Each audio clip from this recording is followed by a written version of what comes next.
Сите ние, до крајот на животот ќе ја носиме траумата од трагедијата во која загинаа 63 наши сограѓани, синови и ќерки, родители и пријатели.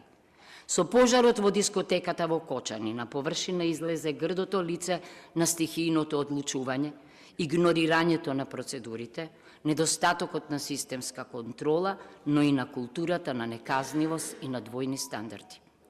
Постојат моменти кога една држава застанува пред себе. Трагедијата во Кочани беше токму таков момент. Момент на национален шок, колективна тага и траума и длабоко преиспитување. Тие денови ја почувствувавме и видовме кревкоста на човечкиот живот, но и силата на солидарност. Кочани не беше само трагедија. Тој настан не доведе до зидот на срамот, а потоа и до можноста за катарза. Оти оваа трагедија не беше само чин на несреќа, туку и на системски пропусти.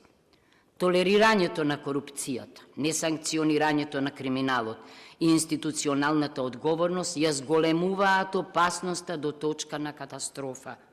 Во случајот на Кочани не зборуваме само за право, туку за правда, етика и морал. Ја